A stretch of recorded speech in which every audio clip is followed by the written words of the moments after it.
ngaji ndo cilik ngaji besok gede dadi wong aji. Oh pece-pece ketite ana waton rese-rese cilik ngaji ndo cilik ngaji besok gede dadi wong aji. Cilik ngaji ndo cilik ngaji besok gede dadi wong aji.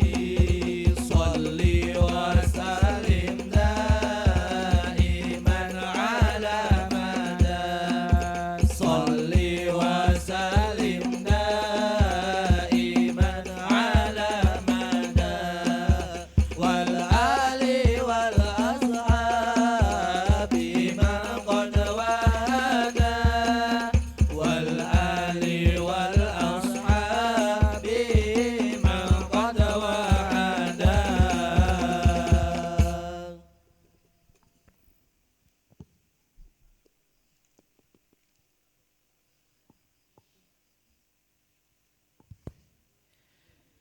Baik Bapak Ibu yang semoga dirahmati Allah Subhanahu wa taala, kita akan segera memulai kajian kita pada malam hari ini. Oleh karenanya monggo Pak, monggo pinarae rada ngajeng mawon saestu. Pak Maret, monggo Pak Maret.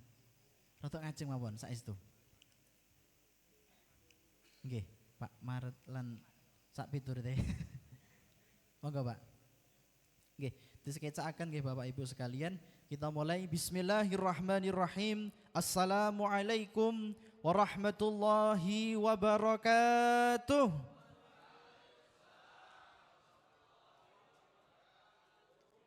Alhamdulillahi rabbil alamin wa bihi nasta'inu ala umurid dunya waddin. Wassalatu wassalamu ala asyrafil anbiya'i wal mursalin Sayyidina wa maulana Muhammadin wa ala alihi wa ashabihi wa man tabi'ahum bi ihsan ila yaumiddin.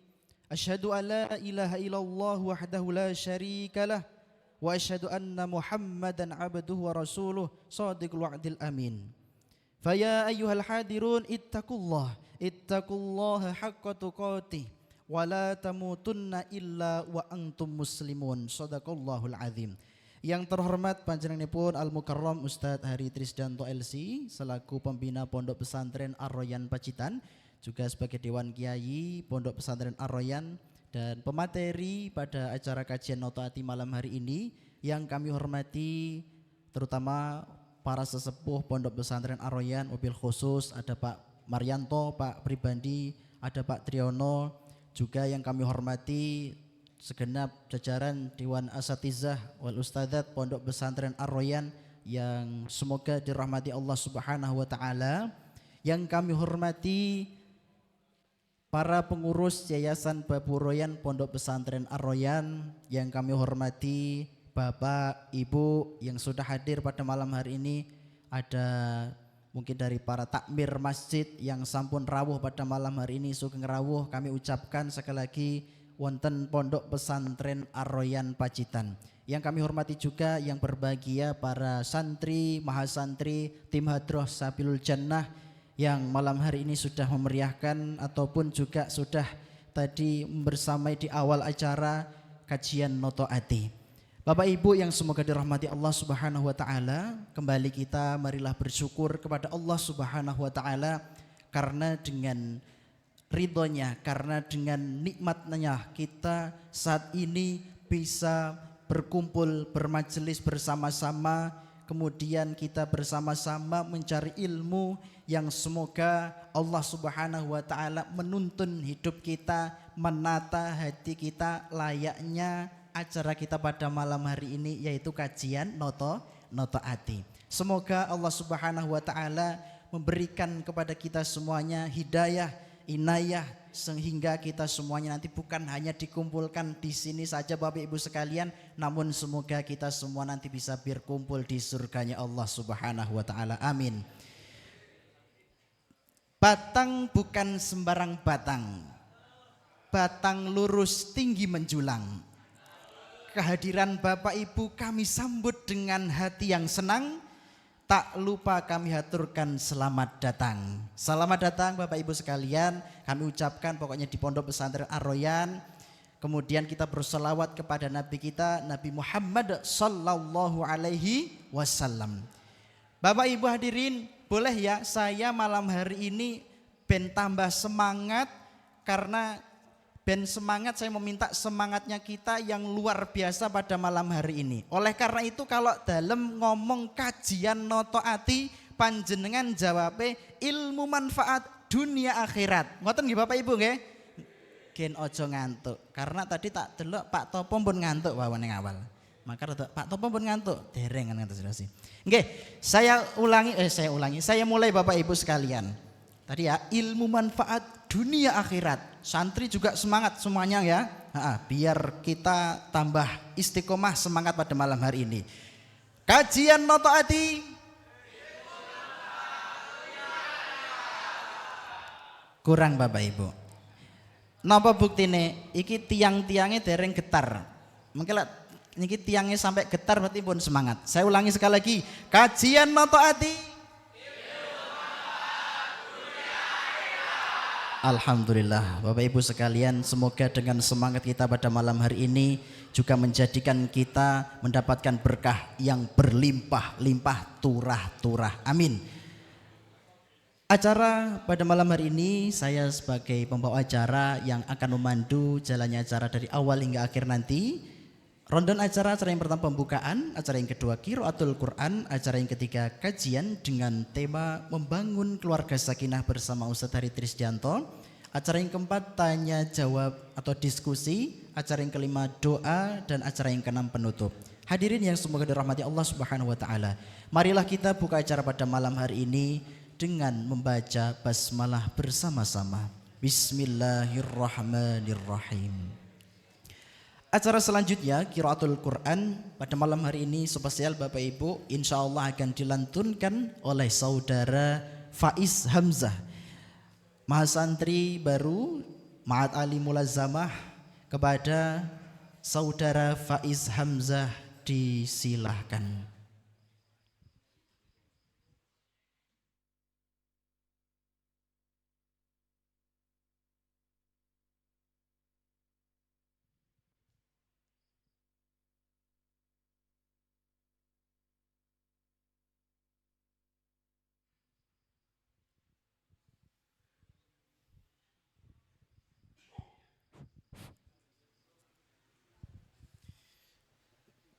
Bismillah, assalamualaikum warahmatullahi wabarakatuh.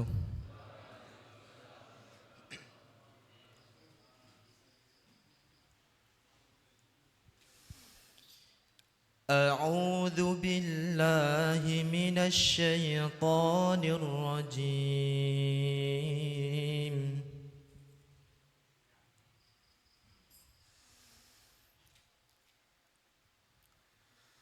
ربنا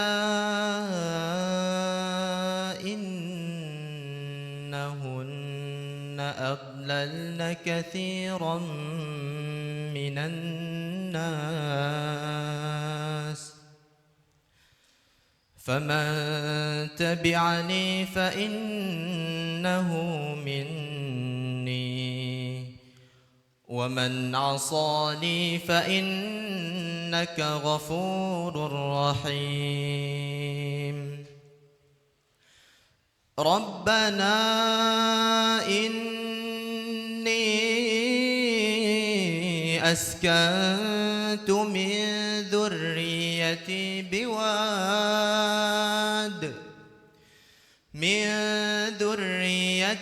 بواد غير ذي زرع عند بيتك المحرم ربنا ليقيموا الصلاة فاجعل أفئدة من الناس تهوي إليهم وارزقهم من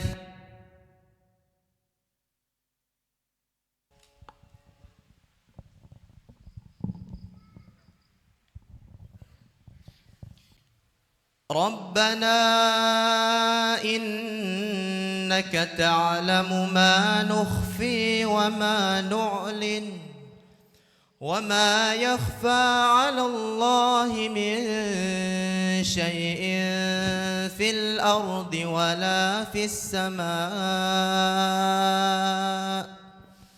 الحمد لله الذي وهب لي على الكبر إسماعيل وإسحاق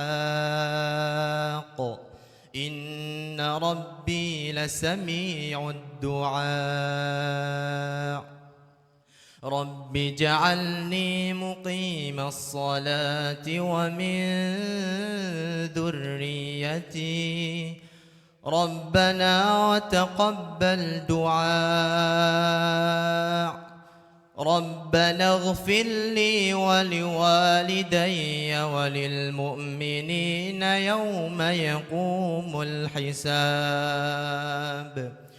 ولا تحسبن الله غافلا عما يعمل الظالمون إنما يؤخرهم ليوم تشخص فيه الأبصار صدق الله العظيم والسلام عليكم ورحمة الله وبركاته.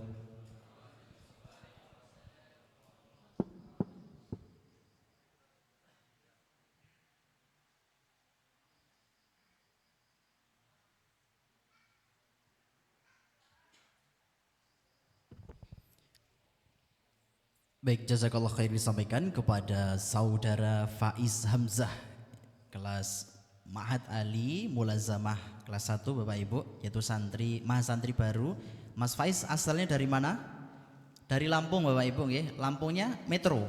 Metro itu berarti ya dekat kota ya. Ya, dekat kota.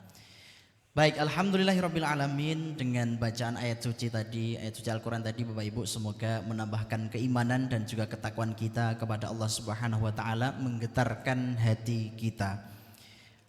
Acara selanjutnya Bapak Ibu sekalian, kajian Noto Ati dengan tema membangun keluarga sakinah, yang insya Allah di hadapan kita di samping saya sudah ada Ustadz Hari Trisdianto yang insya Allah akan memberikan ilmu kepada kita semuanya. Bapak Ibu, monggo ini sambil disambi nopo wontene di hadapan panjenengan punika, dan sambil dimidhangetaken semoga ilmunya memang menyerap ke dalam diri kita, saged diamalke dan kemudian nanti saged ditularke teng tetangga masyarakat sekitar.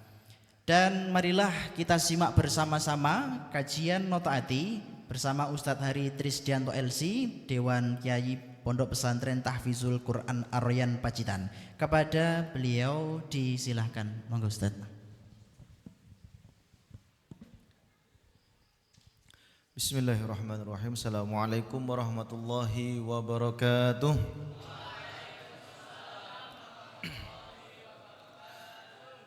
Alhamdulillahirabbil alamin wa bihi nasta'inu ala umuri dunya waddin. Shalatu wassalamu ala nabiyyina Muhammadin wa ala alihi wa ashabihi wa man tabi'ahu bi ihsan ila yaumiddin. Asyhadu an la ilaha illallah wahdahu la syarikalah wa asyhadu anna nabiyyana Muhammadan abduhu wa rasuluhu la nabiyya wa la rasulahu ba'dah. Alhamdulillahilladzi bi ni'matihi tatimmus shalihat. Malam hari ini dengan izin Allah Subhanahu wa taala, sebagaimana agenda pesantren untuk melazimi atau mengistiqomahi ngaji Noto Ati, yang diharapkan dengan kajian ini kita semua, baik keluarga besar pesantren maupun masyarakat yang ada di sekitar pesantren, bisa saling bersilaturahmi, bisa saling komunikasi, bisa saling berbagi. Mudah-mudahan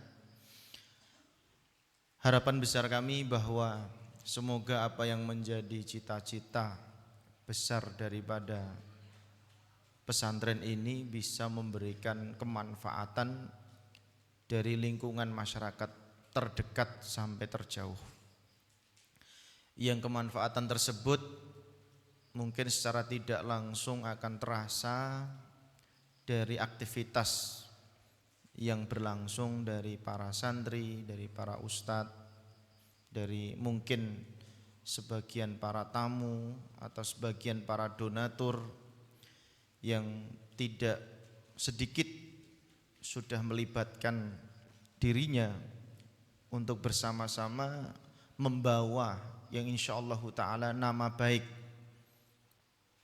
dusun, desa, bahkan mungkin kecamatan dan seterusnya. Harapan besar kita seperti itu Bapak Ibu sekalian.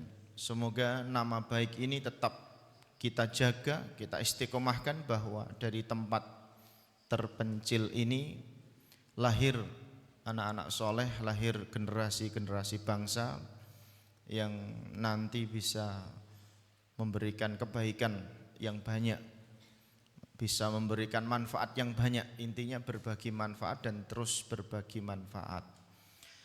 Kalaupun ada kekurangan dari lembaga ini Bapak Ibu sekalian, baik dari komunikasi, baik dari informasi, baik dari santri, atau apa saja yang terkait dengan lembaga ini, kami sangat terbuka, sangat menerima sekali masukan, bimbingan, arahan yang tentu tadi Ustadz Sabdo sepertinya sudah membocorkan jumlah penduduk sebagian dari yang tinggal di pesantren ini semakin tahun semakin bertambah.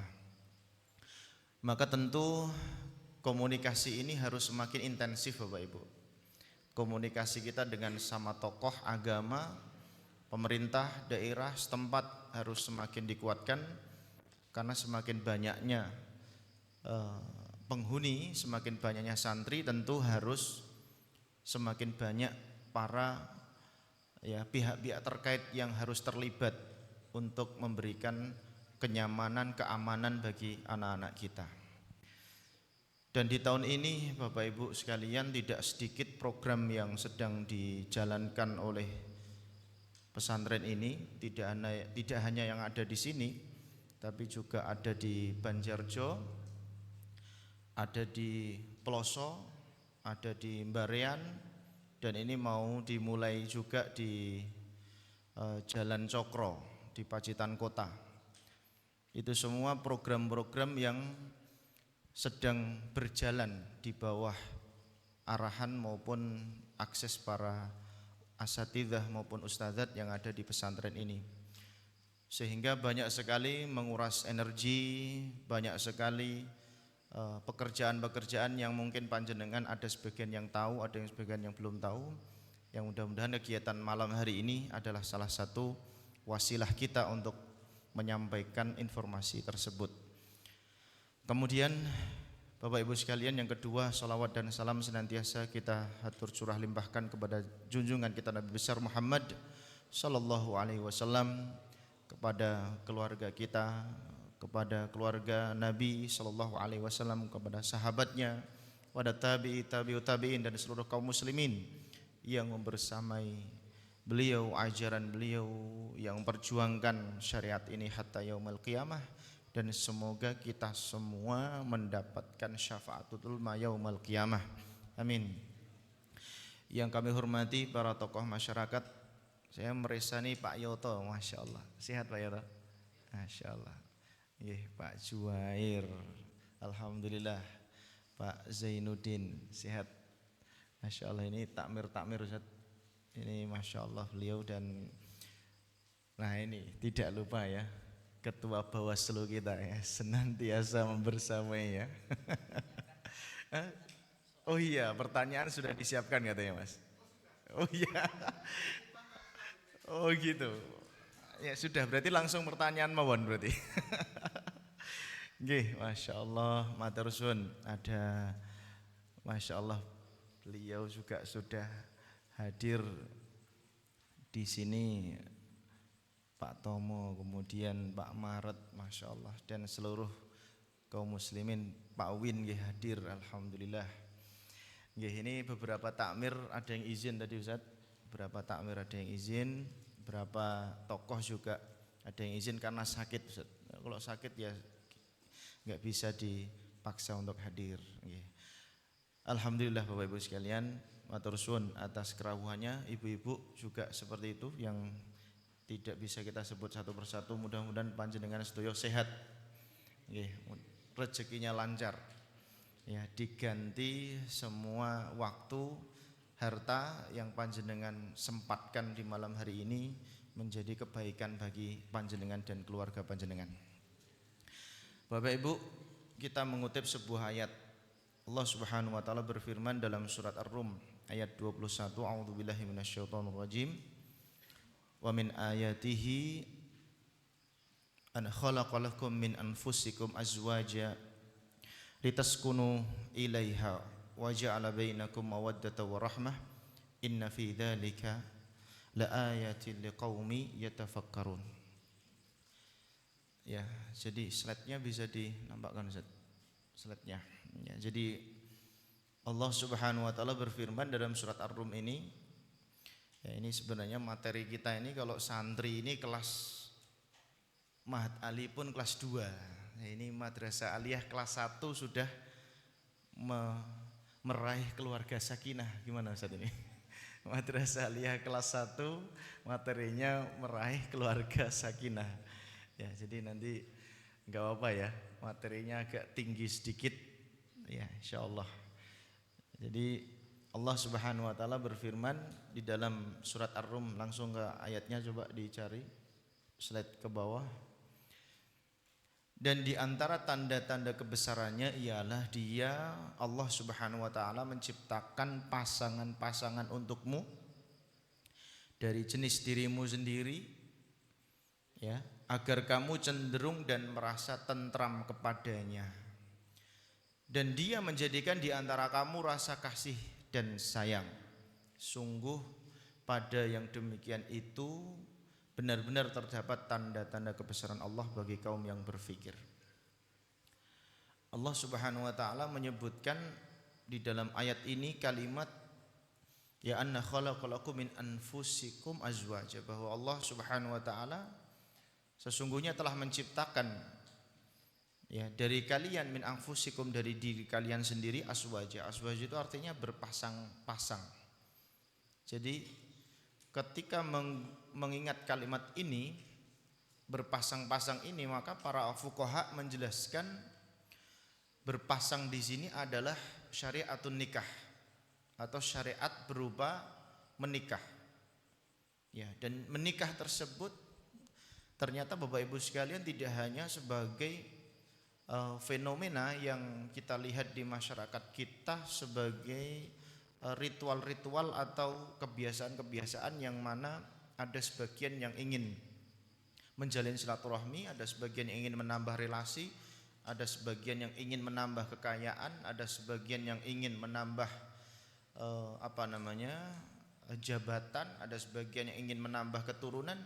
Semua tujuan itu ada dalam pernikahan dan itu tidak bisa kita pungkiri. Tapi di sisi yang lain ada tujuan syariat yang termaktub dalam ayat ini, yaitu selain daripada tujuan itu, tujuan-tujuan tadi yang tentu boleh Bapak Ibu sekalian, ya, menikah supaya banyak relasinya, menikah supaya mendapatkan warisan, menikah supaya mendapatkan keilmuan karena istrinya mungkin lebih pinter atau lebih berpengalaman, itu boleh-boleh saja. Jadi artinya tujuan-tujuan yang seperti itu dengan niat-niat seperti itu tidak masalah, ya. Artinya itu mubah-mubah saja. Kenapa? Karena pada intinya nanti setelah menikah itu yang ada di dalamnya apa? Yang terkandung, termaktub di dalamnya apa? Ya, kan begitu Bapak Ibu. Intinya kan esensi di dalamnya. Nah, jadi Allah Subhanahu wa taala ketika menyebutkan, ya, min anfusikum azwaja litaskunu. Nah, kalimat litaskunu itu para ulama menjelaskan adalah supaya terjadi kesakinahan, ya, rasa sakinah, rasa tenang, ya, mawaddah warahmah. Di sana ada kasih sayang, ada rahmat antara siapa? Antara suami dan istri. Ilaiha, kepada istri. Wa ja'ala bainakum mawaddata warahmah, dan Wa ja'ala bainakum, dan aku jadikan di antara kalian mawaddata warahmah. Ya, Masya Allah. Jadi menjadikan tentram, menjadikan di antara kamu rasa kasih sayang, itu Allah yang ngasih, Pak. Jadi kalau kita muncul rasa tenang, rasa tentram, itu Allah yang ngasih. Kemarin kami membahas kajian ini sebenarnya kalau di luar sudah 16 sesi, Pak. Ya, udah 16 sesi. Kalau di radio ini sudah sesi ke-6 kalau enggak ke-7, Radio Suara Pacitan. Itu diantara pertanyaan yang membahas masalah kesakinahan itu adalah trauma. Jadi ternyata banyak di antara anak-anak muda kita, ya terutama ini yang perempuan Bapak Ibu ya, itu trauma menikah. Trauma menikah itu artinya mereka khawatir, tidak berani, dan mereka ketika menilai bahwa pernikahan itu jatuhnya nanti akan membawa dirinya kepada ketidaktanggungjawaban suami. Dan itu ternyata yang disampaikan kepada kami tidak hanya 1-2 orang, Pak. Khawatir bahwa nanti suaminya tidak bertanggung jawab, khawatir bahwa suaminya tidak bisa menafkahi, khawatir bahwa suaminya salah pergaulan. Masya Allah Bapak Ibu, itu ternyata di luar sana yang mungkin di masyarakat kita, apalagi di Purwoasri ini ya, insya Allah ta'ala, itu kok kita belum melihat, atau mungkin kita yang belum tahu ya, artinya tidak ada masalah atau belum tahu saja ya. Dan itu terjadi betul, apalagi daerah perkotaan. Jadi rasa traumatik itu ternyata sudah mulai masuk ke daerah terpencil di bumi Indonesia ini, yaitu Pacitan. Ya, itu masuk, Pak, masuk ke anak-anak muda kita, sehingga anak-anak kita tidak berani memutuskan, takut, khawatir, gimana nanti kalau menikah ternyata suami saya tidak bisa memberikan support baik secara ekonomi, pendidikan, sosial, dan seterusnya. Rasa-rasa itu muncul. Padahal ayat ini menyebutkan bahwa pernikahan itu litaskunu ilaiha wa ja'ala bainakum mawaddah. Padahal kalau sudah menikah, Allah jadikan tenang, Allah rezekikan kasih sayang dan ketentraman. Tapi kalau misalkan muncul banyak kekhawatiran, kan akhirnya jadi sulit, Pak. Nah, coba kita lihat, cek data kita. Ya, mana slide-nya tadi? Nah, ini kita bagi data, Pak. Ini tapi datanya sebenarnya saya sudah nyari yang terbaru. Yang terbaru belum dibuka. Di pengadilan sebenarnya juga ada, Pak, data ini. Coba data kita, terus naik terus. Data terakhir kayaknya tadi, slide-nya terakhir. Yang terakhir. Nah, ini dia. Bisa dibesarkan enggak? Ini data di tahun 2023. Saya tadi nyari yang terbaru. 2025 itu adanya hanya per wilayahnya, Pak. Nah, ini salah satu yang menjadi penyebab anak-anak kita khawatir untuk mengambil langkah yang lebih jauh. Yang pertama, ya, perselisihan hingga kawin paksa. Kemudian ini alasan perceraian di Indonesia. Jumlah perceraian di Indonesia berdasarkan penyebab tahun 2023. Masya Allah, Pak.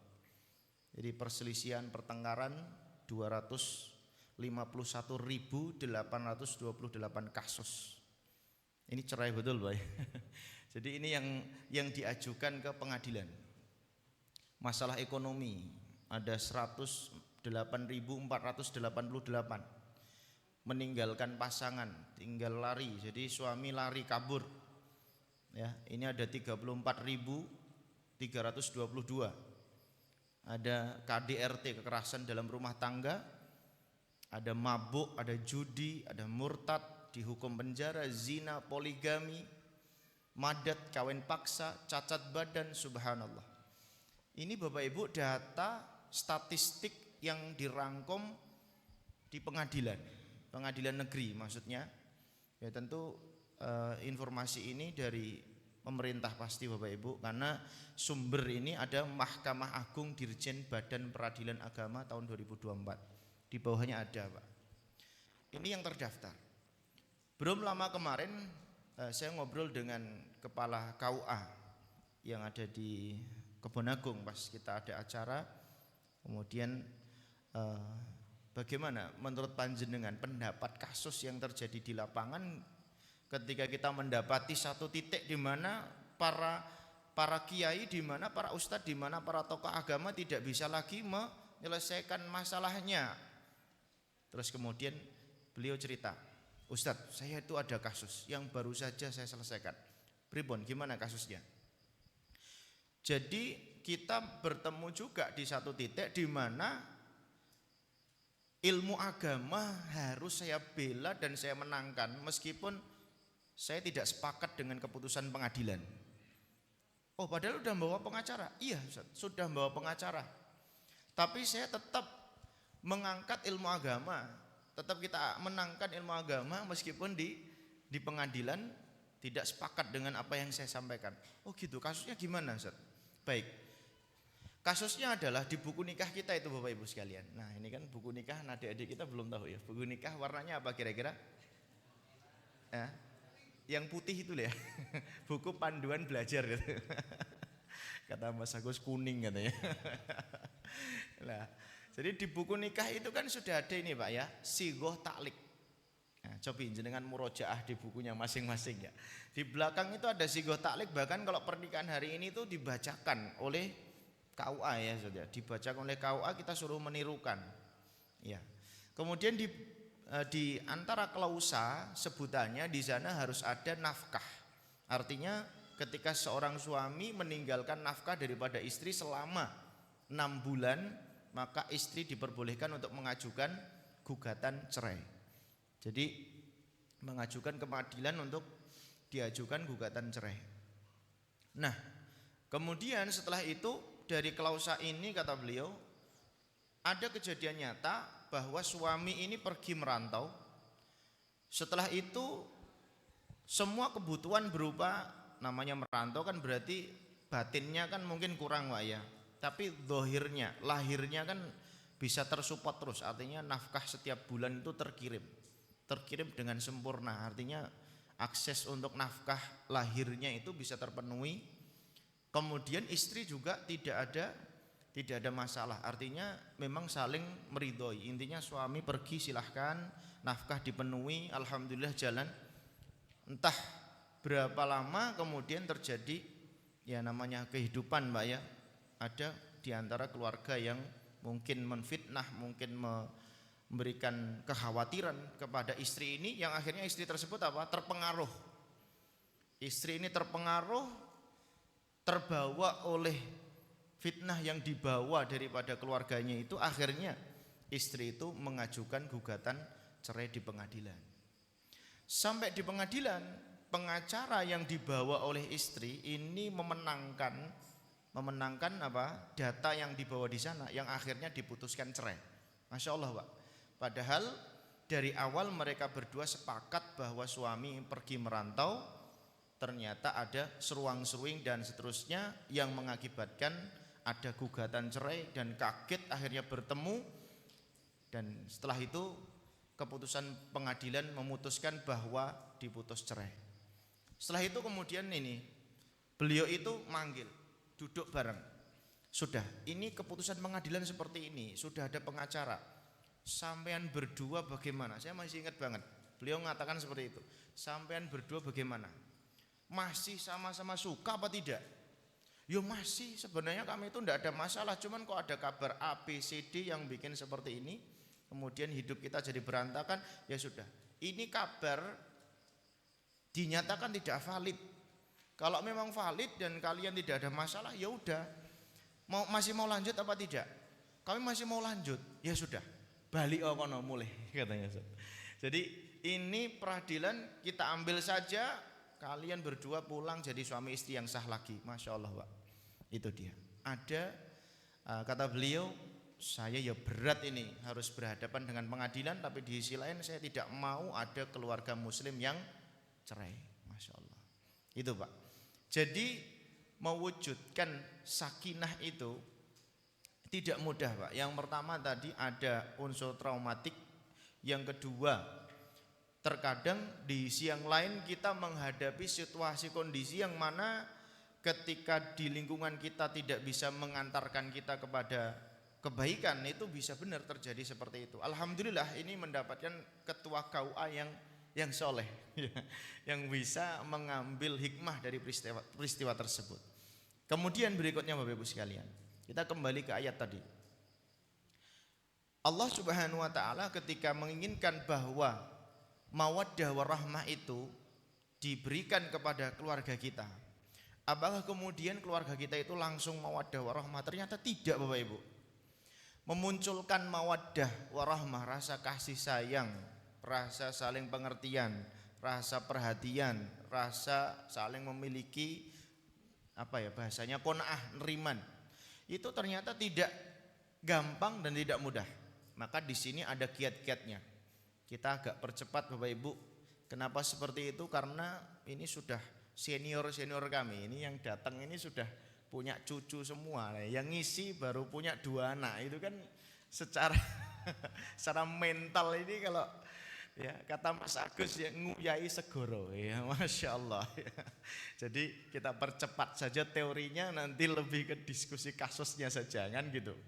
Nah, yang pertama adalah bahwa kita harus mengerti dulu seperti apa sih suami idaman itu yang disyaratkan sebagai calon suami supaya apa yang menjadi kehendak istri itu terpenuhi.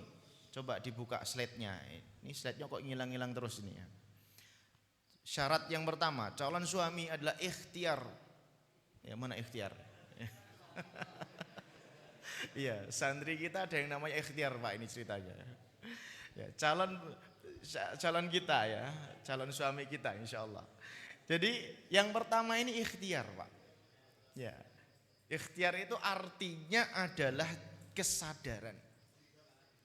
Ya, jadi menikah itu memang harus dibawa dari kesadaran, bukan paksaan. Makanya dari awal kalau memang tujuan awal dalam pernikahan tersebut itu dipaksa. Ya, sehingga ketika itu kami ditanya, Ustadz bagaimana cara mengkondisikan diri kita supaya kita itu tidak dipaksa tapi mau memaksa diri, itu bagaimana caranya? Ya, repot Pak ini. Jadi bisa memaksakan diri, nikah kok memaksakan diri itu gimana? Karena mengingat umur, waktu, mengingat sosial kita kok sudah sekian tahun belum menikah, kita sudah sekian lama belum bisa punya jodoh yang bisa mengakses keluarga dengan baik, itu bagaimana caranya? Maka yang pertama ini bahwa suami itu haruslah ya tidak boleh dipaksa. Jadi dalam proses pernikahan itu harus dengan kesadarannya sendiri. Makanya disebutkan di dalam kitab Al-Miftah li Babin Nikah adalah al-ikhtiar. Yang kedua dzukuratun yakinan, yaitu laki-laki secara yakin. Laki-laki beneran Pak, bukan laki-laki mainan. Ya, jadi ada ternyata ya seorang laki-laki yang fisiknya laki tapi batinnya ya setengah perempuan.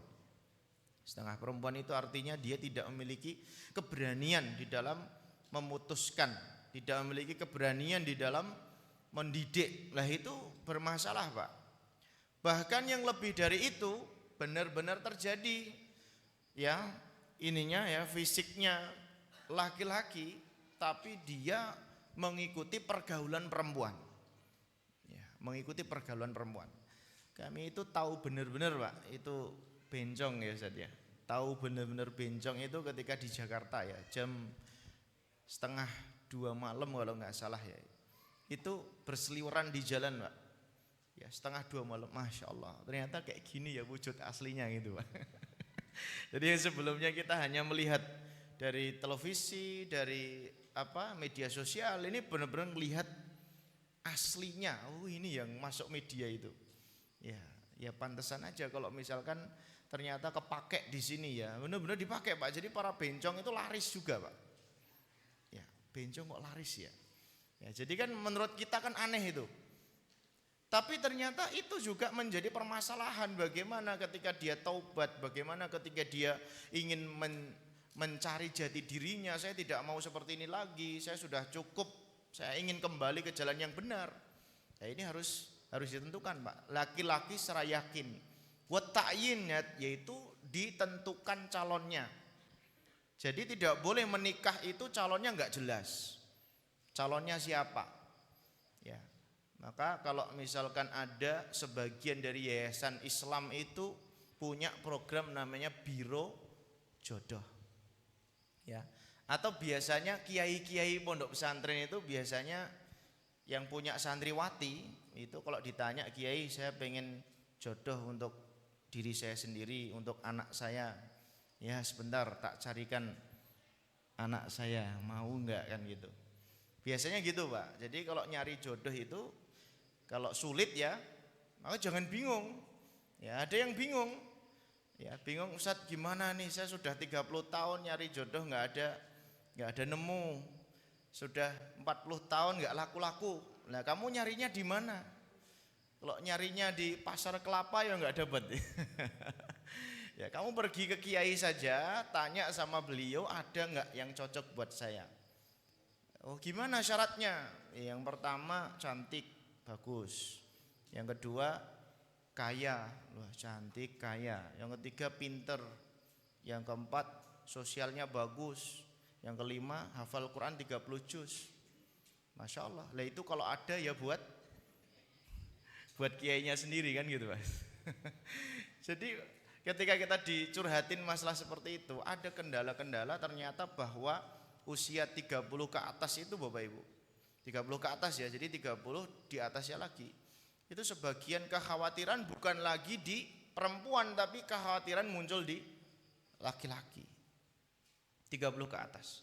Dan itu betul.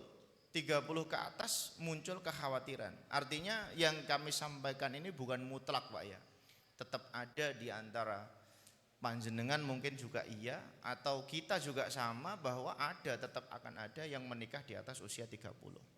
Berikutnya musannif menyebutkan ilmuhu bismil mar'ah. Dia harus mengetahui calon istrinya itu namanya siapa. Calon istrinya namanya siapa, berasal dari mana, bagaimana profilnya, bagaimana kehidupannya, bagaimana prestasinya, itu boleh Pak. Jadi kita mengetahui ya sedetail itu untuk calon istri itu diperbolehkan. Maka disebut dengan ta'aruf, disebut dengan data informasi yang harus dikonsumsi oleh pihak laki-laki kan gitu Pak. Ya, itu tidak masalah kan gitu. Kemudian disebutkan lagi tidak boleh dalam kondisi berihram. Ya. Wala yakuna muhriman bihajjin au umratin. Tidak boleh dalam kondisi umroh. Umroh itu artinya sedang manasik haji maupun umroh. Nah, kalau misalkan menikah dalam kondisi sedang manasik haji maupun umroh, itu tidak boleh Pak. Hukumnya haram. Ya, ini remang-remang terus saja. Masya Allah. Padahal kalau enggak kajian ya enggak mati Pak ini Pak. Kalau kajian menjadi mati dia. Ya, jadi tidak boleh dalam kondisi sedang melakukan manasik. Ya. Berikutnya adalah wa adamul mahramiyah bainahu wa bainaz zaujah bi an lan takuna minal muharramat alaihi wa ala ta'bid au min jihatil jam'i. Yang kelima adalah tidak ada hubungan mahram antara calon suami dengan calon istri yang bersifat selamanya seperti ibu mertua.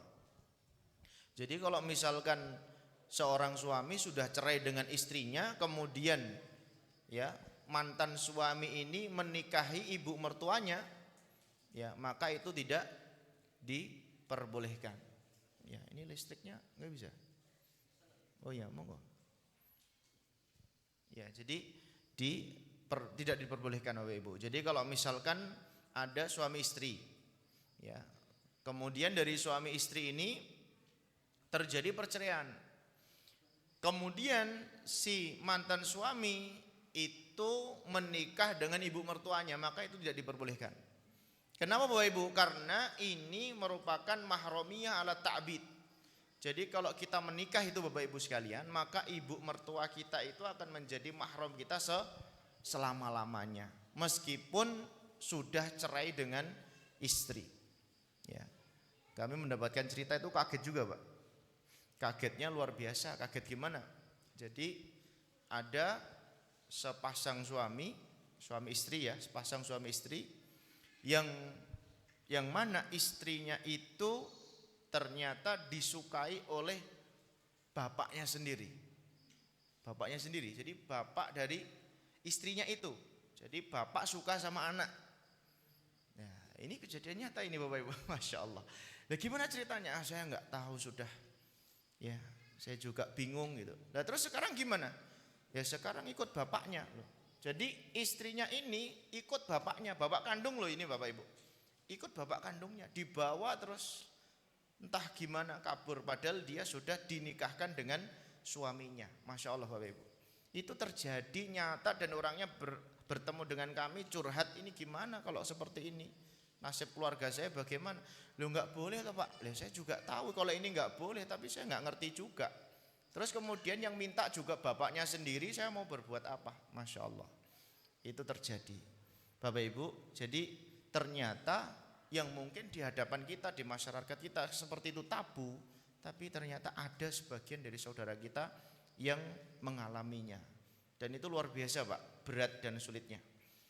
Kemudian bagaimana sih istri yang baik? Ya. Yang pertama disebutkan adalah kaunuha untha yakinan, yaitu wanita secara yakin. Jadi tidak boleh wanita palsu. Ini kalau misalkan palsu ya pasti tidak bisa mengakses komunikasi keluarga yang baik ya. Jadi benar-benar wanita seutuhnya. Yang kedua adalah wata'yin, dan telah ditunjuk, ditentukan. Jadi kalau misalkan kita ingin menikah dengan seorang perempuan yang dia punya 3 saudara, maka harus ditentukan yang mana dari 3 saudara itu. Saudara yang pertama, yang kedua, apa yang ketiga. Kalau misalkan nggak ditentukan, saya pokoknya pengen menikah dengan anakmu yang perempuan itu. Lo yang mana? Ya, pokoknya saya pengen menikah di antara mereka. Itu nggak sah Pak. Jadi harus ditentukan salah satu kalau dia punya saudari kan gitu. Misalkan 3 atau 2 saudara, berarti harus ditentukan. Kemudian berikutnya wa an la takuna muhrimatan bihajin aw umratin, sama Pak. Istri pun juga sama, ketika dalam kondisi sedang melaksanakan manasik haji dan umroh itu juga tidak boleh melaksanakan atau melangsungkan akad nikah. Ya, karena apa? Karena itu diharamkan oleh Allah Subhanahu wa taala. Berikutnya wa qaunuha khaliyatan minan nikahi min iddatin ghairil khatib. Yaitu harus terbebas dari ikatan pernikahan dengan laki-laki yang lain. Jadi kalau kita menikahi seorang perempuan yang memiliki ikatan, status ikatan dengan laki-laki lain, maka itu tidak boleh, tidak sah. Bapak Ibu sekalian, termasuk di sini adalah ketika kita ingin menikahi seorang perempuan yang dia sudah dikhitbah, sudah dilamar, itu nggak boleh Pak. Makanya Nabi SAW melarang itu. Naha ani Nabi SAW untuk ya mengambil hak saudara. Jadi dia sudah dilamar, kemudian ada pihak lain dari laki-laki tiba-tiba mengambil dari belakang, dan pihak perempuan memutus sebelah atau mengambil kebijakan sebelah. Itu nggak boleh Pak, itu zalim. Ya meskipun orang Jawa mengatakan sebelum ya janur kuning melengkung, ya nggak bisa. Ya kalau dilengkungkan, kalau diluruskan gimana? Jadi itu nggak boleh Bapak Ibu. Itu dilarang oleh Nabi SAW dengan larangan keras. Artinya kalau memang sudah ada lamaran di sana, maka tidak boleh siapapun masuk ke dalamnya. Kok bisa Ustaz? Iya, karena lamaran itu sebenarnya sudah ada rencana akad. Tapi apakah yang dimaksud ketika sudah dilamar itu kemudian sah? Ya belum sah Bapak Ibu. Lamaran itu belum sah. Tapi tidak boleh juga kalau misalkan digagalkan sepihak. Berarti harus ada kesepakatan kalau memang ingin menggagalkan daripada lamaran itu. Kemudian berikutnya adalah wala khamisatan. Ya, wa an la takuna mula'anatan. Ya, mula'anah itu artinya seorang perempuan yang dilaknat oleh suaminya, Pak. Masya Allah Bapak Ibu sekalian, bahwa kemarin juga sama di radio itu kami juga diskusi tentang banyaknya perselingkuhan yang enggak main-main Pak ini. Masya Allah. Bahkan yang terbaru sekarang di saat itu media dengan cara ini Pak, apa namanya, media sosial yang di sana meminta apa namanya transfer uang. Masya Allah itu.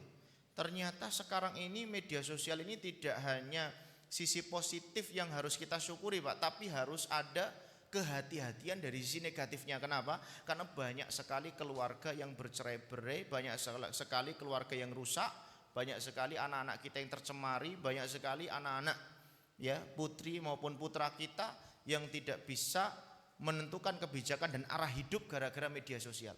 Dan itu benar terjadi.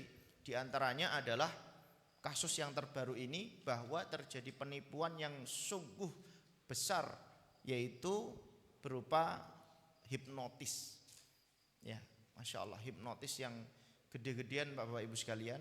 Ini tidak hanya sekedar menyerang duit Pak. Jadi begitu ditelepon, Assalamualaikum, waalaikumsalam, ya tolong transfer saya, ya ini kebutuhan anak kamu mau kos dengan biaya sekian. Transfer betul Pak, nggak terasa, transfer aja, transfer. Ini segera ditransfer.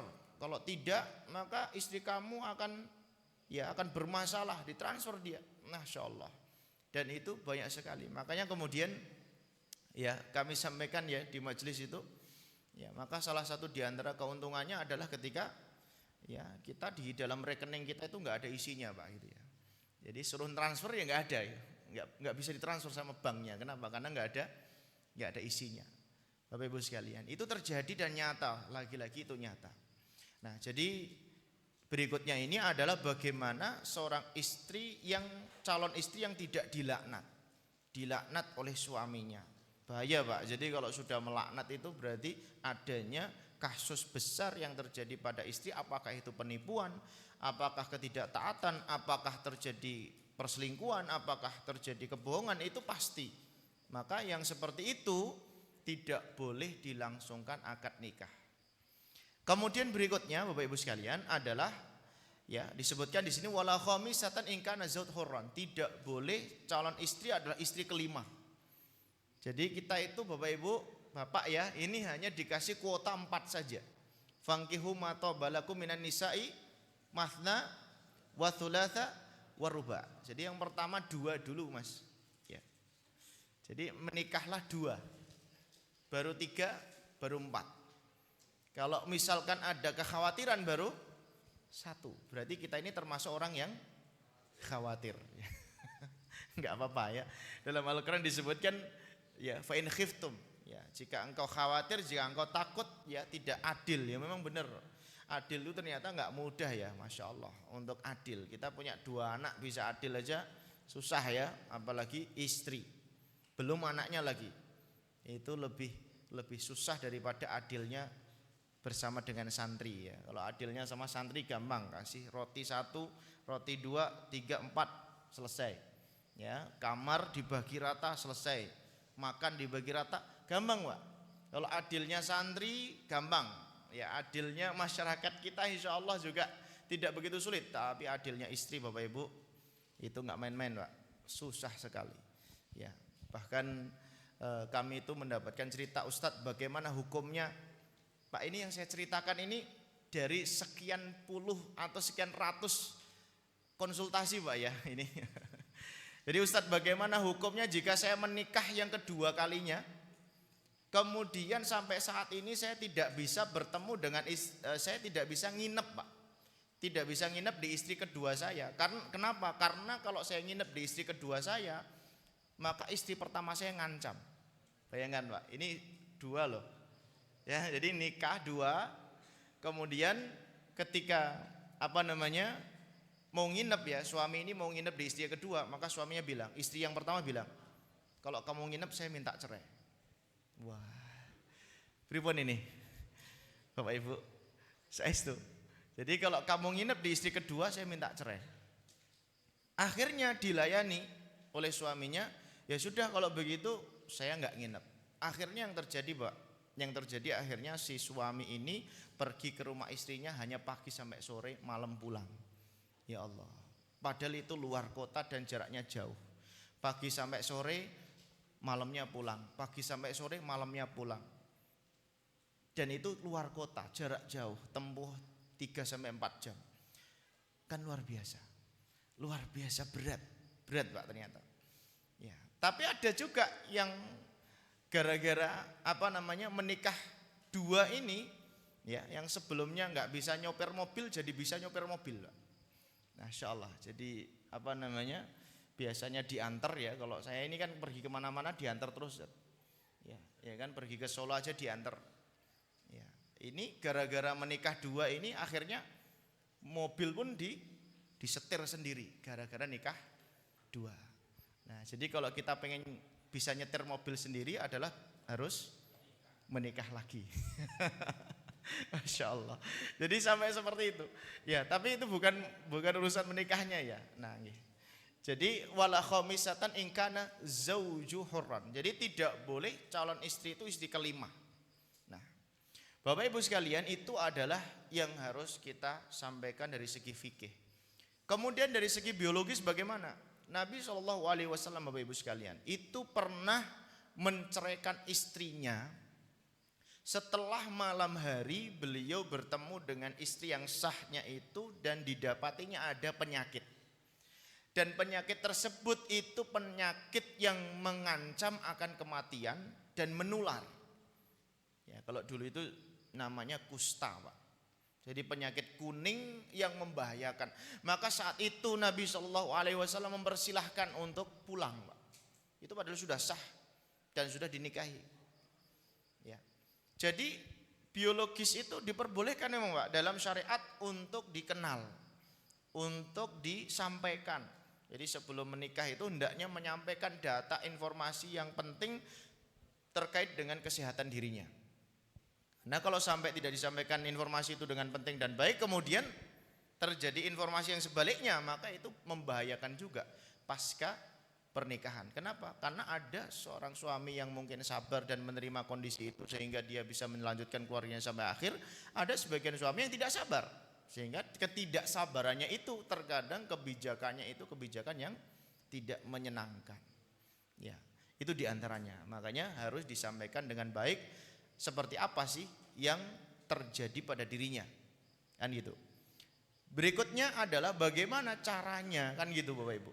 Cara untuk mewujudkan keluarga sakinah. Ya, cara untuk mewujudkan ini ada 5, Pak. Yang paling tidak yang harus kita coba pelajari satu persatu dan amalkan sedikit. Ya, kalau jenengan mungkin sudah banyak ya, kalau kami sedikit, Pak.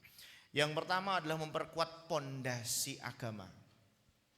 Terkadang Bapak Ibu sekalian, ketidaktahuan itu bisa menyebabkan keselamatan. Terkadang. Kenapa seperti itu? Karena dengan adanya ketidaktahuan sehingga tidak dibahas permasalahannya. Bapak Ibu sekalian, perceraian yang tadi kami sebutkan ya di slide yang sebelumnya, yang menanyakan kepada kami masalah perceraian itu mungkin sudah di atas 20 pertanyaan, Pak, termasuk yang datang ke sini, Pak.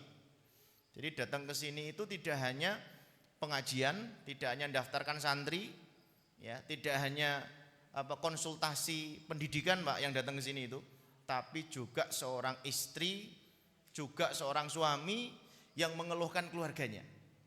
Masya Allah. Yang paling tinggi klimaks ini, Pak, yang paling klimaks yang datang ke sini yaitu adalah keluarga yang sudah lama, yang sudah punya 3 anak, Pak, nggak main-main ini. Istri, Pak, yang datang ke sini perempuannya, kemudian curhat panjang lebar ya. Kalau curhat itu pasti kira-kira ada nangisnya nggak ini? Ya pasti, Pak, ini. Dan di dalam proses keluarganya itu terjadi KDRT yang ekstrim, Pak. Masya Allah. Jadi KDRT-nya bukan lagi KDRT jewer, Pak, ini. Bukan lagi KDRT yang sifatnya itu hardik, bukan, tapi KDRT yang sampai pemukulan. Sampai pemukulan, pengusiran, saya benar-benar menjadikan istri tersebut, perempuan tersebut tidak bisa menyangka kenapa suaminya kok seperti ini pada akhirnya. Padahal Bapak Ibu sekalian, mereka menikah itu asasnya adalah dijodohkan oleh orang tua. Masya Allah. Jadi orang tua saling menyetujui pernikahannya, saling merencanakan, saling merestui, meridhoi. Ternyata qadarullah terjadi seperti ini pada anaknya. 3, Pak, anaknya, Pak. Masya Allah. Sudah gede-gede, Pak, sudah lumayan, ya, sudah lumayan berumur. kemudian datang ke sini, ini gimana Ustadz, status saya masih jadi istri yang sah apa tidak? Gimana coba? Ini Ustadz saya rekam, Masya Allah Pak, kami didengarkan rekaman-rekamannya Pak, dari proses curhatnya, marahnya, emosinya. Ya, itu di sana sering sekali dari kalimat-kalimat itu, kalimat yang dilontarkan dari suami ke istrinya itu cerai. Kamu saya cerai, kamu saya cerai, kamu saya cerai. Jadi kalimat-kalimat cerai itu sudah sering diungkapkan. Kemudian saya tanya langsung, ini sudah berapa kali kalimat itu dilontarkan gitu. Nah, kemudian istri tersebut menjawab, ya kalau dihitung, kalau jenengan tadi menyampaikan bahwa 3 kali cerai itu sudah final, sudah bain kubro, ini lebih dari 3 kali Pak. Jadi makanya guru kami pernah bikin intermezzo di Yaman itu. Bagaimana hukumnya ketika ada seorang suami yang selalu bilang kepada istrinya, kalau emosi ya, awas kamu saya cerai, kamu saya cerai lo ya, kamu saya cerai lo ya. Kalau emosi, wallahi utallikuki, Allahi utallikuki, wallahi demi Allah kamu saya cerai, kamu saya cerai. Setiap ngarah kayak gitu Pak. Ya, jadi setiap ngarah ngomongnya kayak gitu. Ya, sampai lebih dari 3 kali. Ya, maka ini sah enggak? Sah enggak Pak ini cerainya? Kan maksimal 3 kali, sedangkan dia sampai 100 kali, sah enggak ini cerainya? Wah, iya, sampai 100 kali Pak. Maka jawabannya Bapak Ibu sekalian, ya jelas sah yang 3, sisanya sudah tidak berfungsi. Ngerti Pak? Jadi itu sama halnya ya, ketika saya bilang cerai dengan istrinya Ustaz Sabdo. Ya, Ustazah kamu saya cerai. Ini ada hubungannya enggak Ustaz?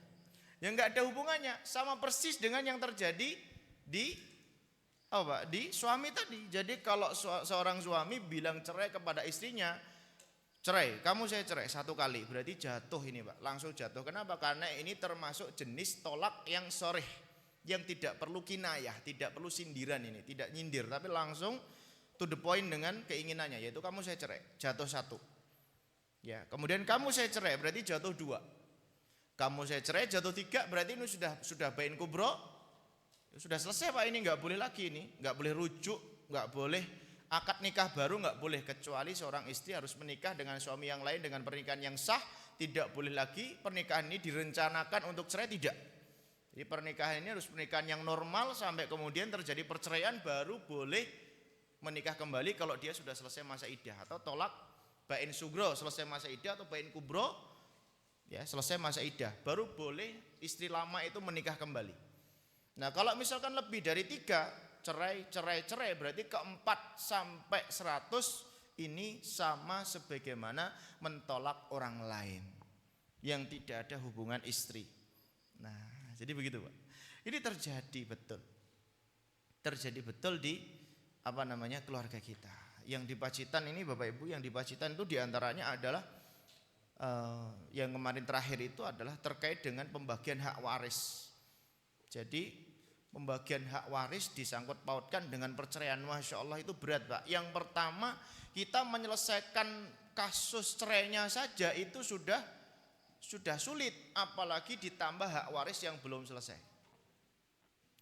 Jadi Bapak Ibu sekalian, yang kami ingin sampaikan lagi, bahwa kemarin ya sebagian dari saudara kita juga, ini padahal mampu semua ini Pak, yang laki-laki mentereng nih, pekerjaannya bagus, ya gajinya gede, ini nggak main-main Pak. Kalau misalkan gaji kecil ya pekerjaan biasa itu mungkin masih wajar Pak ya, ini saya kira udah di atas kami jauh Pak ya.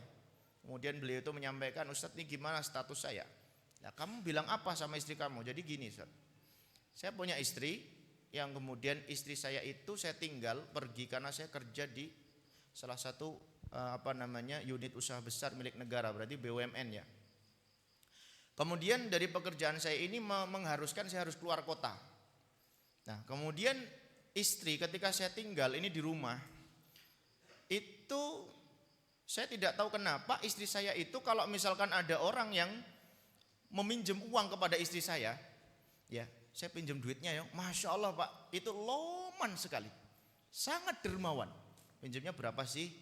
1 juta. Oh iya ada 1 juta, kasih transfer Pak. Baliknya nggak balik-balik Pak, pinjem niatnya pinjem tapi nggak balik-balik, lama sekali, nggak ada nggak bayar sama sekali.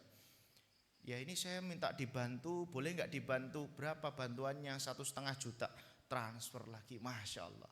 Jadi ini suami punya harapan bahwa nanti kalau pulang itu punya simpenan itu bisa bikin apa, bisa beli apa, bisa rencana apa, sampai rumah ternyata uangnya ludes Pak. Dan ludesnya itu bukan buat beli barang-barang mewah, bukan buat apa ambur-amburan Pak, buat sedekah tadi Pak. Masya Allah, pinjem dikasih, minta bantuan dikasih, dan itu nggak main-main Pak, 1 juta, 1,5 juta, 2 juta, Masya Allah. Ya main-main, banyak kan akhirnya Pak ini. Setelah itu tabungan itu tidak nyerap sama sekali. Nah begitu tidak nyerap sama sekali akhirnya Pak, akhirnya dia ini membuktikan pulang ke rumah, coba saya lihat tabungannya. Ini masih ada nggak tabungan saya? Ya sudah kalau begitu pergi kamu ke rumah, kalau gitu. Pergi kamu ke rumah, Masya Allah. Kalimat itu Pak. Kamu jangan di rumah ini lagi, kamu pergi ke rumah.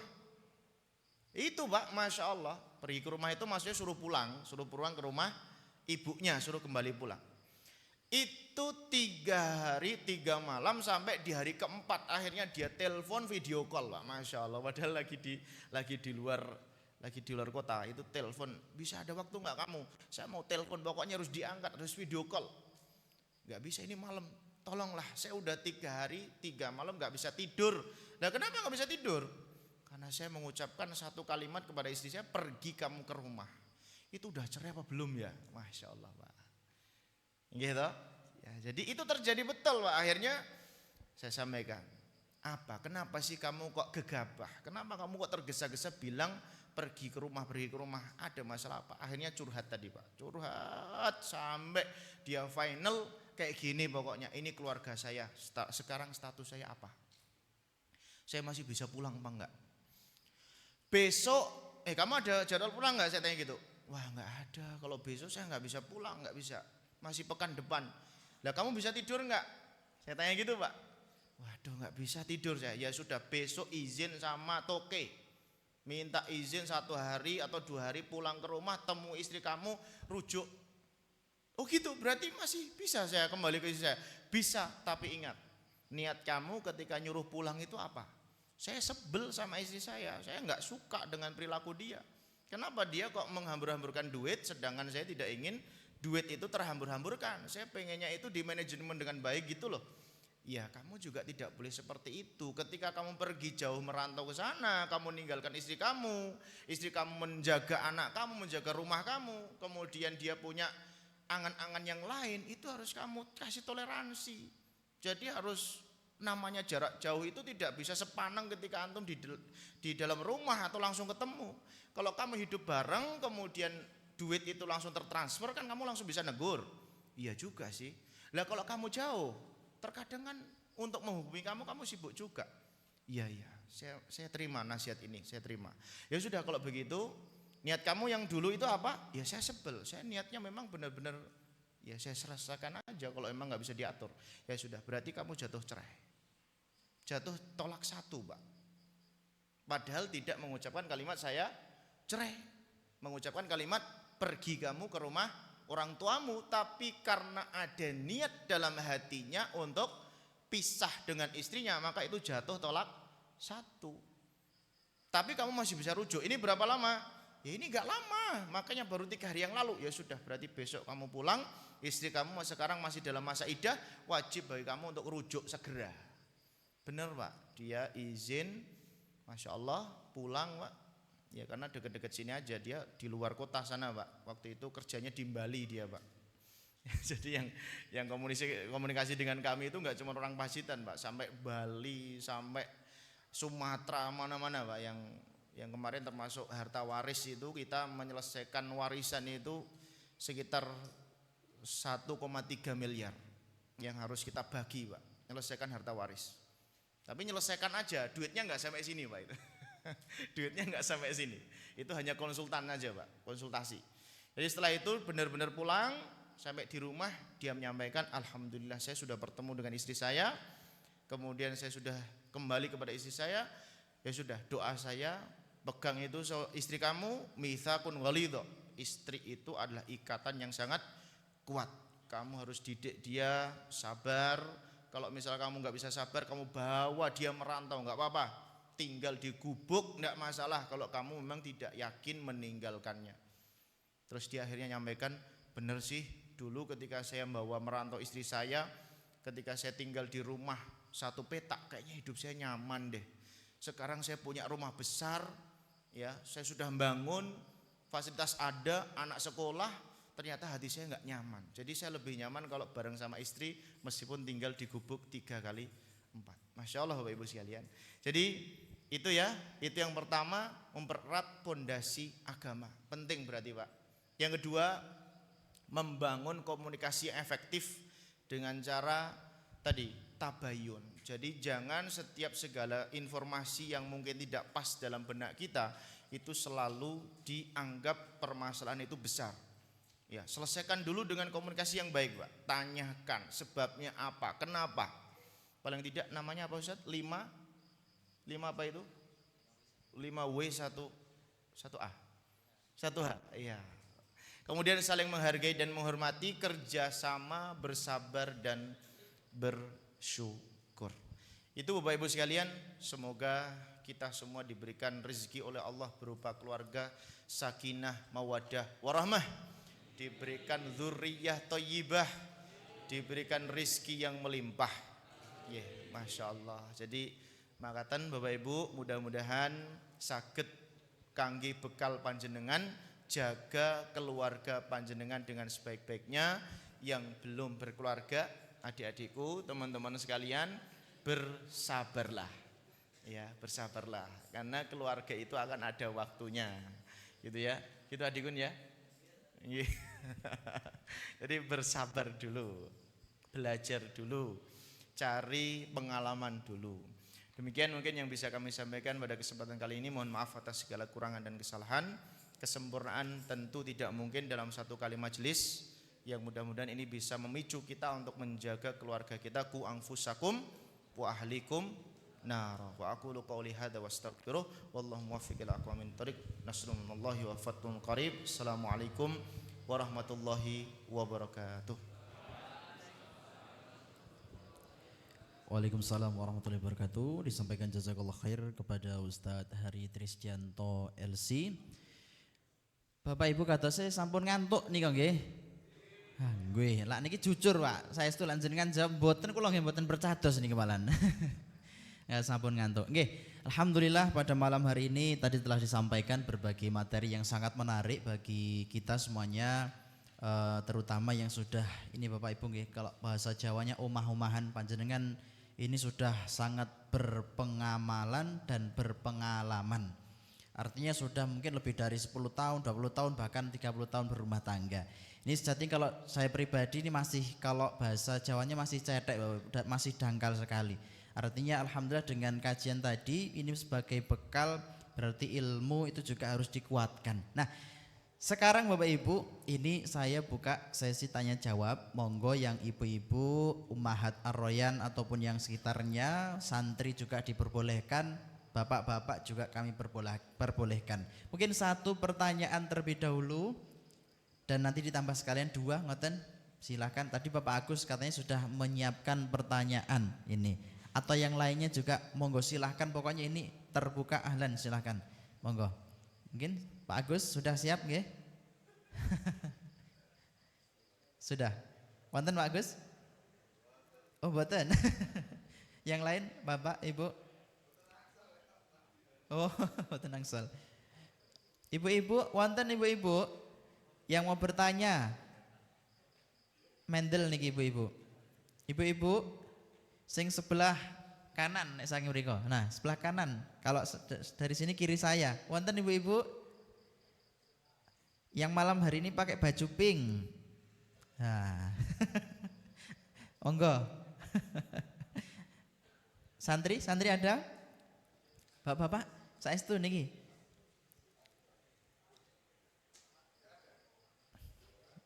Oh, nggih, bagus niki nggih. Daripada tidak ada, Pak. Mau minta tolong Pak Santri.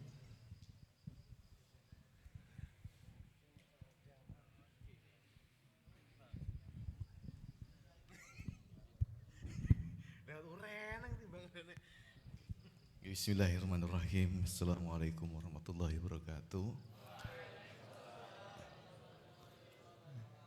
Yang terhormat dan sama-sama kita hormati Al-Ustaz Hari Trisdianto yang sudah memberikan ceramah buat kita semua untuk mengawali pertanyaan gini kan. Kita itu jadi laki-laki itu repot. Kecil itu dimarahi ibu, udah besar dimarahi istri. Tapi bukan itu intinya yang pertanyaan. Jadi kita itu dalam berumah tangga ini ada banyak apa namanya yang harus kita lakukan, banyak harus kita pelajari, terutama bagi suami itu memang banyak hal yang harus bersabarnya untuk membimbing istri itu memang benar. Kebetulan istri saya juga datang gitu ya. Tapi yang saya baca hari ini lagi ngetren Ustaz di media.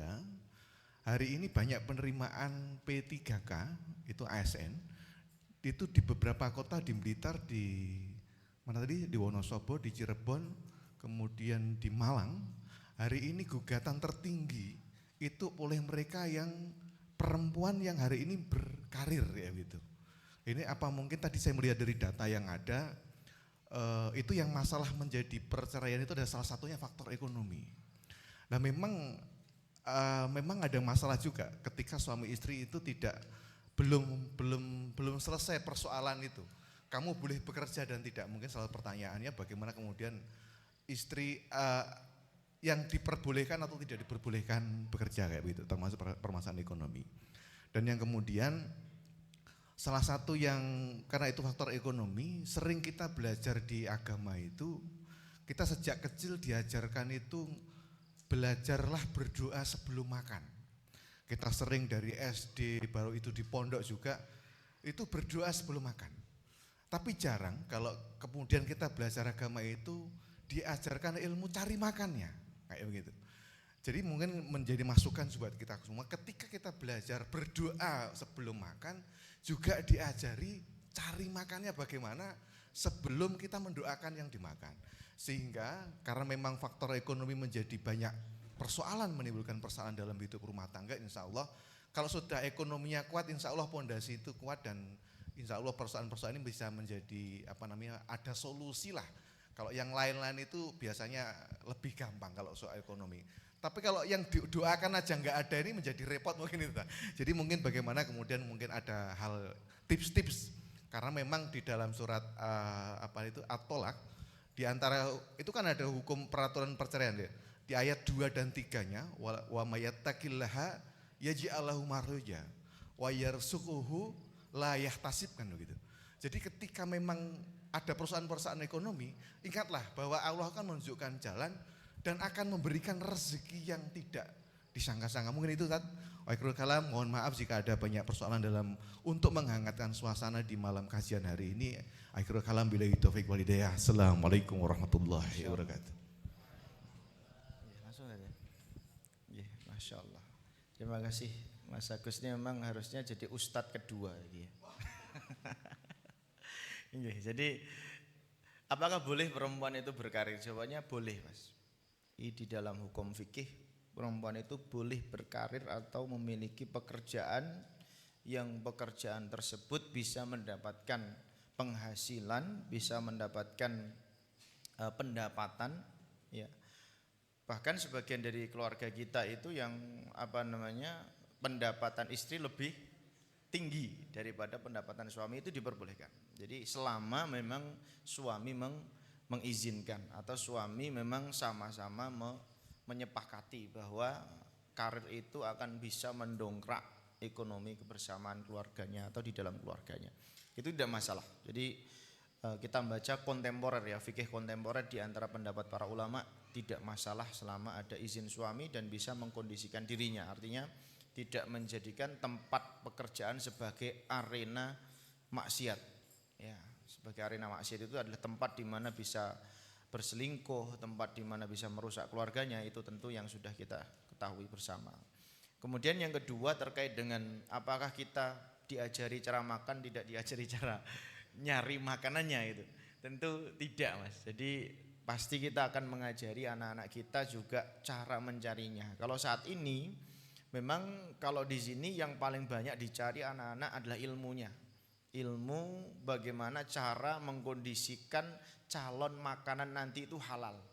Di antaranya adalah ngaji fikih, di antaranya adalah ngaji tazkiyah, ngaji akhlak, ngaji adab, seterusnya. Sampai nanti kemudian di antara anak-anak kita itu ada yang mendapatkan nafkah dari hidupnya itu misalkan di pesantren, ngajar di pesantren, menjadi tokoh pesantrennya masing-masing. Atau ada sebagian yang bisnis dengan keluarganya, dengan bapaknya, dengan ibunya, seperti itu. Terus kemudian pandangan kita tentang nafkah itu seperti apa? Jadi tadi setuju saya yang disampaikan Mas Agus ya terkait dengan ayat wa may yattaqillaha yaj'al lahu makhraja wa yarzuquhu min haitsu la yahtasib. Tetap setuju, Mas. Bahkan ada tambahan satu ayat lagi bahwa setiap dabah, setiap makhluk yang pernah Allah ciptakan di muka bumi ini, bahkan binatang melata pun itu illallahi rizquha. Allah janjikan rizki atasnya. Ya, maka kemarin menyambung dari itu, ya, ketika kami ditanya apakah kemudian sebelum menikah itu seorang suami istri itu harus punya pekerjaan yang mapan, suami harus punya gaji UMR? Saya jawab tidak. Bahkan tidak punya gaji pun boleh menikah. Tapi dengan syarat ada usaha untuk bekerja, untuk mencari nafkah, untuk menghidupi istri dan keluarganya dengan cara yang halal. Kalau itu ada prosesnya. Makanya kan disebutkan di sana profil suami, pekerjaan serabutan. Jadi serabutan itu sana sini, yang penting ada pekerjaan dikerjakan, halal, thayyibah gitu. Jadi tambahin aja serabutan, halalan, thayyiban, misalkan gitu. Ya itu boleh. Jadi penghasilan berapapun selama itu ada usaha ke sana dan tidak sedikit keluarga yang dibangun dari nol, dari tinggal di gubuk sampai punya istana megah itu berasal dari kerja sama suami istri dari 5 poin tadi, saling menyepakati. Bahkan yang kita lihat di mungkin Mas Agus juga buka pecah telur, Mas, website pecah telur itu bahkan banyak sekali para pebisnis yang resign, Mas, dari yang gajinya miliaran bahkan triliunan. Yang kami kemarin takjub itu dari seorang tokoh yang sudah punya aset 4 triliun kalau tidak salah, yang itu resign dan memulai dari nol, Masya Allah. Itu dalam rangka tadi bukan karena tidak tertarik dengan duit, tapi merubah arah bagaimana ekonomi yang lebih syar'i, yang lebih berkah dalam kehidupan berumah tangganya, Masya Allah. Jadi semakin semangat nih. Sebenarnya kita ingin menghadirkan juga tokoh-tokoh itu, Mas Agus, di pondok ini insya Allah Dewan Syariah Nasional, guru-guru kami banyak di sana. Dan Desember nanti ada kesempatan untuk menghadirkan beliau-beliau di sini, di antara tokoh-tokoh yang nanti bisa kita ajak diskusi untuk perkembangan kemajuan ekonomi masyarakat. Jadi kalau sebelumnya kita berbicara tentang masalah bagaimana kita menyikapi tentang polemik politik, kemudian menyikapi tentang bagaimana cara kita sebagai warga negara yang lebih demokratis, maka sudah layaknya kita untuk membahas tentang bagaimana ekonomi masyarakat itu bisa naik, bisa berkembang. Kita butuh tokoh-tokoh besar supaya bisa mendapatkan inspirasi dari beliau. Wallahu a'lam bishawab. Begitu. Baik, itu tadi jawaban dari Ustadz Hari Trisjanto LC terkait apa yang sudah ditanyakan oleh Pak Agus, dan semoga pertanyaan tadi memang menjadikan kita semakin paham bahwasanya memang betul Allah Subhanahu wa taala itu ya memberikan rezeki dari arah yang tidak disangka-sangka, namun kalau usaha dan sebagainya ya masing-masing punya jalan masing-masing. Yang di pondok seperti santri untuk saat ini nggih ngajirin metenteng tenanan baru nanti ya insya Allah jalan usaha itu insya Allah banyak sekali. Namun kalau tadi kita lihat Pak Agus ya dari data tadi memang ya kita harus apa juga ya intinya juga bermuhasabah diri. Artinya kalau kita lihat dari sekian apa tadi 300.000 lebih ya 300.000 lebih kasus perceraian, kemudian murtad dan lain sebagainya kan banyak sekali. Nah ini kan menjadikan kita semakin berpikir dengan kita ngaji ya semoga kita ini bisa membentengi keluarga kita Bapak. Membentengi keluarga kita sehingga keluarga kita seperti yang dijelaskan di dalam Al-Quran tadi, litaskunu ilaiha wa ja'ala bainakum mawaddata warahmah. Menjadikan keluarga kita menjadi keluarga yang memang sakinah tentram, kemudian ada kasih dan ada sayang. Ngaten nggih Bapak Ibu sekalian nggih? Ngaten nggih Bapak Ibu sekalian nggih? Nggih, alhamdulillah. Mugi-mugi malam hari ini dalu punika benar-benar nancep Bapak Ibu. Artinya bukan hanya ilmu saja, teori saja, namun nanti bisa dipraktekkan di kehidupan masing-masing, di kehidupan sehari-harinya. Begitu. Mungkin ada pertanyaan lagi Bapak Ibu atau Ibu-ibu niki dari kajian Noto Ati beberapa episode ya, memang belum ada yang tanya nih. Monggo Ibu-ibu, kalau ada yang mau bertanya satu mungkin. Nggih. Biar pas jam 12 ngoten lho. Iya, dari Ibu-ibu ada mungkin? Atau mungkin dari santri. Ini santri kan bekalnya ini untuk bekal kan gitu. Walaupun saat ini belum punya pengalaman dan pengamalan kan gitu ya. Tetapi intinya ilmunya sudah harus dapat harusnya kan gitu. Ya. Ada mungkin sudah cukup? Pak, sudah cukup Pak? Wah, kadosnya pun ngantuk tenanan nih. Mungkin nanti pekan selanjutnya ini materinya yang lebih menarik lagi nih harusnya ini, biar tambah semangat. Keluarga sakinah sudah, nanti tambah yang lebih nopo membahas sing rada anget-anget ngaten. Sing gampang bayar utang. Sing penting mboten bahas son horeg mboten. Kan sing rame kan ngoten napa, tapi ya mboten lah. Alhamdulillahirabbil alamin. Kalau sudah tidak ada yang tanyakan Bapak Ibu sekalian, insya Allah kita sudah cukupkan saja kajian kita pada malam hari ini. Kajian Noto Ati bersama Ustadz Hari Trisjanto membangun keluarga sakinah. Dari mulai tadi yang sudah disampaikan oleh Ustadz Hari, bagaimana syarat-syarat yang harus dipenuhi sebagai calon suami maupun juga calon istri. Kemudian bagaimana caranya mewujudkan keluarga yang sakinah. Tadi ya ada disebutkan pondasi agamanya kuat, kemudian komunikasi yang efektif, kemudian saling kerjasama, dan yang paling terakhir yang tidak boleh kalah penting yaitu bersabar, kalian bersyukur. Sabar lan syukur itu adalah memang dua pondasi yang memang harus kita pegang Bapak Ibu. Sabar punika ya berarti harus kuat nahan. Syukur punika ya piro-piro disyukuri. Istrine setunggal nggih syukur. Istrine kalih nggih bersyukur, bahkan 4 nggih syukur. Nek dereng wonten nggih bersyukur berarti memang kita harus mungkin belajar lagi kan ngoten. Nggih. Alhamdulillah acara selanjutnya yaitu doa Bapak Ibu kepada yang kami hormati Ustadz Muhammad Nasiruddin Asyauqi LC, kami silahkan untuk memimpin doa pada malam hari ini. Monggo Ustadz Nasiruddin Asyauqi. Ustadz Muhammad Nasiruddin ada ya? Alhamdulillah. Monggo Ustadz. Ya enggak apa-apa Ustadz, monggo. Ini karena Ustadz Muhammad Ihsan yang biasa nyumpin doa nikau izin Bapak Ibu. Jadi Ustadz Muhammad Nasiruddin punika asal dari Klaten, Jawa Tengah, sekarang juga menjadi pengajar Pondok Pesantren Ar-Royan Pacitan, yang mana sekarang beliau tinggalnya di Marian Bapak Ibu, Ploso, yang mana sekarang menjadi mudir ya Ustaz? Mudir Pondok Putri? Oh bukan, apa Ustaz? Dewan Kiai Pondok Putri. Monggo Ustaz untuk memimpin doa pada malam hari ini disilahkan kepada Ustaz Muhammad Nasiruddin. Duduk di mana ini?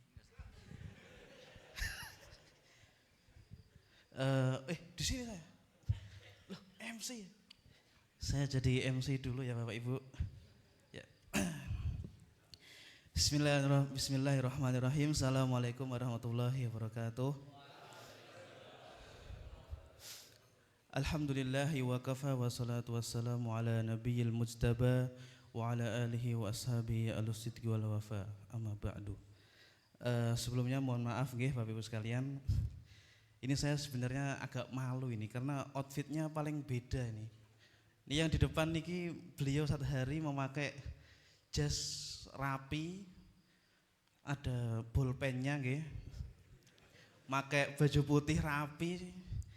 Niki sasabdo nggih MC ini pakai jas hitam rapi, ada jam tangannya, cincin.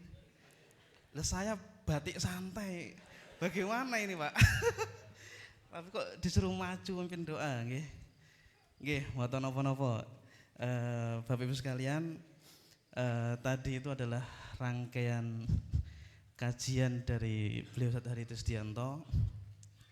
Jadi ilmu agama itu memang tidak membuat seseorang menjadi kaya, tetapi ilmu agama bisa membuat seseorang bersikap bagaimana menyikapi keadaan yang akan ia hadapi.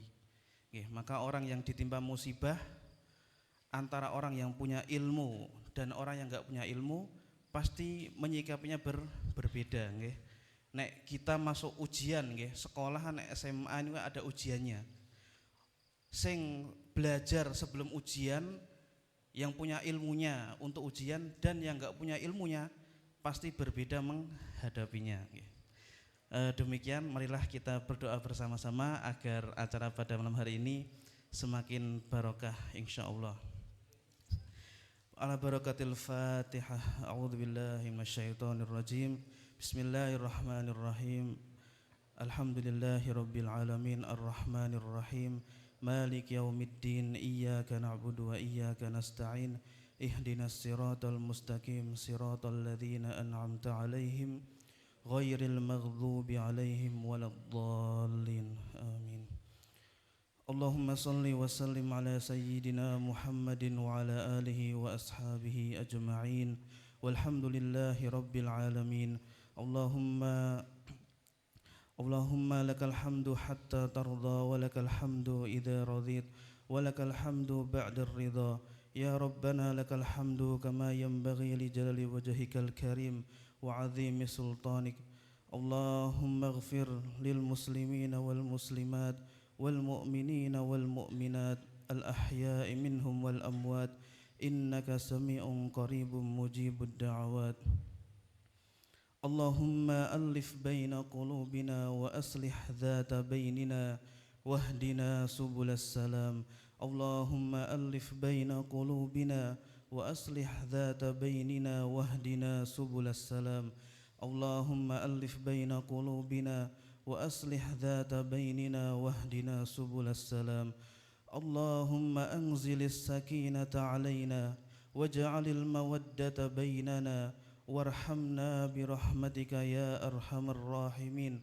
Allahumma anzilis sakinata alaina waj'alil mawaddata bainana warhamna birahmatika ya arhamar rahimin. Rabbana hab lana min azwajina wa dhurriyyatina qurrata a'yun waj'alna lil muttaqina imama. Rabbana waj'alna muqimas salati wa min dhurriyyatina Rabbana hab lana minas salihin. Rabbana hab lana minas salihin. Rabbana atina fid dunya hasanah wa fil akhirati hasanah wa qina adzaban nar. Walhamdulillahi rabbil alamin. Sirul Fatihah. A'udzu billahi minasyaitonir rajim. Bismillahirrahmanirrahim. Alhamdulillahi rabbil alamin arrahmanir rahim. Maliki yaumiddin. Iyyaka na'budu wa iyyaka nasta'in. Ihdinas siratal mustaqim. Siratal ladzina an'amta 'alaihim ghairil maghdubi 'alaihim waladdallin. Amin. Demikian yang bisa kami sampaikan. Assalamualaikum warahmatullahi wabarakatuh.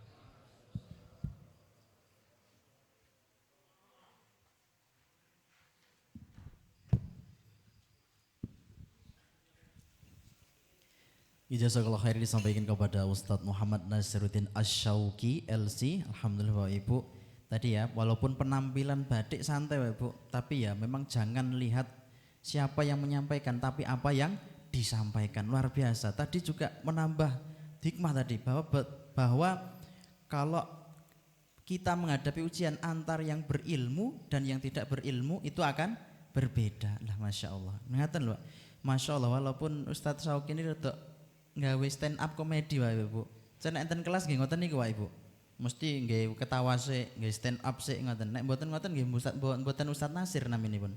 Dados celukane punika Ustaz Nasrun. Nah, Ustaz Nasrun saking Klaten Bapak Ibu. Insyaallah mungkin beberapa saat mungkin bisa tampil untuk juga memberikan wejangan kepada kita semuanya, ilmu kepada kita semuanya. Mungkin di kesempatan lain kali pilih ketika mungkin Ustadz Hari nanti menghendaki juga kan ngeten, harus dari Ustadz Hari kan ngeten. Alhamdulillah sekali lagi kami mengucapkan terima kasih Bapak Ibu sekalian sudah hadir pada malam hari ini. Sudah tepat hampir jam 22 malam, jam sedoso kados niki ngantos subuh nggih mboten sami kuat. Jadi insya Allah kita cukupkan saja. Sekali lagi kami mengucapkan terima kasih atas rawuhipun. Semoga ilmu yang panjenengan dapat, yang kita dapat bisa bermanfaat fitnya wa dunya wal akhirah. Amin ya rabbal alamin.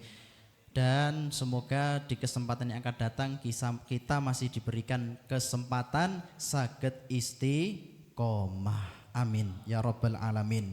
Burung pipit terbang melayang, hinggap sebentar di dahan tinggi. Terima kasih hadirin yang sudah datang. Semoga berjumpa di kajian lagi. Santen partan kelopo wonten lepat nyuwun pangapura. Billahi taufik wal hidayah wa ridha wal inayah. Wassalamualaikum warahmatullahi wabarakatuh. رمضان تجلى وابتسم طوبى للعبد إذا اغتنما رمضان تجلى وابتسم طوبى للعبد إذا اغتنما أرضى مولاه بما التزم طوبى للنفس بتقواها رمضان تجلى وابتسم طوبى للعبد إذا اغتنما رمضان تجلى وابتسم طوبى للعبد إذا اغتنما أرضى مولاه بما التزم طوبى للنفس بتقواها رمضان زمان البركات رمضان زمان الحسنات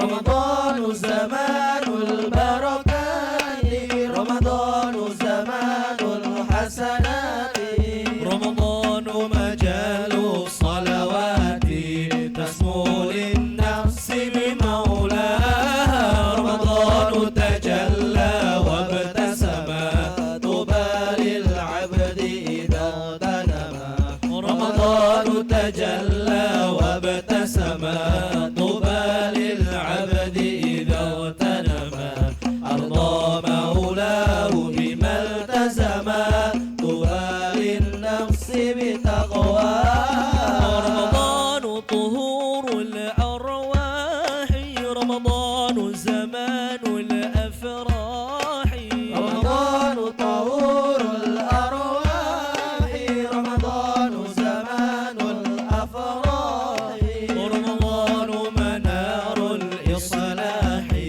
بدنيا الناس وأخراها رمضان تجلى وابتسم طوبى للعبد إذا اغتنما رمضان تجلى وابتسم طوبى للعبد إذا اغتنما أرضى مولاه إذا التزم طوبى للنفس بتقواها رمضان يكفر ما فرط من خطأ الناس وما اختلط رمضان يكفر ما فرط من خطأ الناس وما اختلط فعسى من عفو الله عطاء لقلوب الأمة يرعاها رمضان تجلى وابتسم طوبى للعبد إذا اغتنما رمضان تجلى وابتسم طوبى للعبد إذا اغتنما أرض